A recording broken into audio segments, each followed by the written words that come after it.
For nearly 170 years, Burberry has defined British luxury. From the invention of gabardine to the iconic trench coat, a brand built for storms and worn through generations. But today, Burberry enters the den facing a different kind of weather. Falling profits, intensifying competition, and the luxury market that's beginning to slow.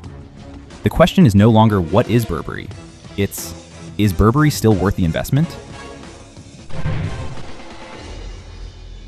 Since 1856, Burberry shaped the global identity of British elegance, setting standards that others only aspire to reach. Built on heritage, craftsmanship and innovation, we have grown into a luxury powerhouse, known for its signature check patterns and timeless outerwear.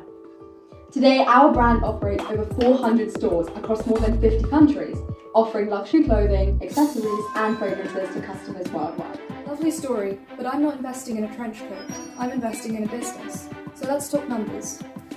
In this recent financial year, we've generated close to $3 billion in revenue, showing the sheer scale of our global operations and the continued international demand for our brand. Interesting, but from what I can see, the revenue declined 15% at constant exchange rates for 2 consecutive years, correct? That is true, as fluctuations are quite normal for a company our size, but we have continued to operate at a multi-billion-pound scale. High revenue doesn't necessarily mean high profits though. It's clear that your operating profits have fallen significantly. Our adjusted operating profit for the year was $26 million. An 88% drop.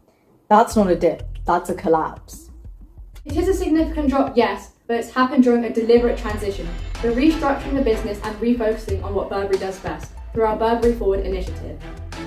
The margins have fallen as well, 14 to 1%. Yes, but that only reflects the short-term impact of our adjustment. 1% for a designer brand, that doesn't scream luxury. Well, our earnings per share were pretty good.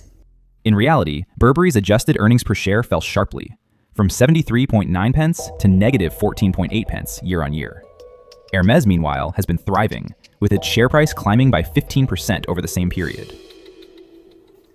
Given the drop in profitability, have you had to take on more debt? Our debt currently stands at $738 million. However, this does provide us with the resources to expand our digital channels and continue investing in products that keep Burberry ahead in the luxury market. So investors are essentially backing a recovery. Essentially, yes. The scale of the brand and its global presence enables the business to strengthen its performance going forward. I appreciate that, but the luxury fashion industry is extremely competitive. You're up against some of the largest names in the sector, including Gucci, Louis Vuitton and Prada. How does Burberry compete in that environment? Look, Burberry sticks to what we do best. We are instantly recognisable for our British heritage, functional luxury and our iconic outerwear. That is our edge. People know what Burberry stands for.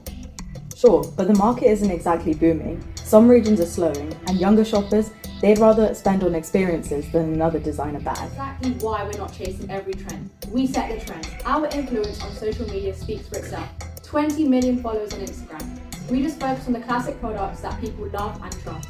In 2018, Burberry faced significant criticism after it burned £28 million worth of unsold clothing and perfume.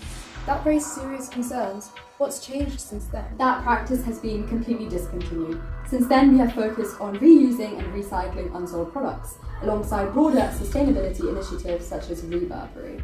What do those initiatives actually look like in practice?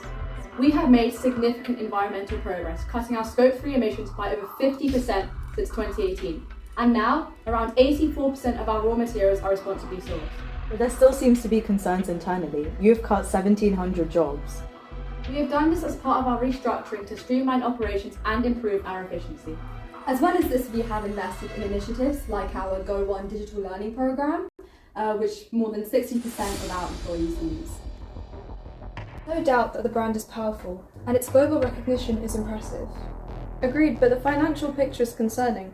Revenue and operating profit have both fallen significantly in recent years. Margins have also compressed dramatically. For a luxury brand, that's a serious warning sign. Competition is intense, and the luxury sector itself is slowing. They're heavily exposed to Asia, over 40% of their revenue, just as the Chinese market contracts. To their credit, they've made measurable progress on sustainability, but ultimately we're investors. Right now, the risks outweigh the opportunity. It's decided then. It's a no from us. Well, it looks like the skies ahead aren't blue for Burberry, and, well, what could be more British than that?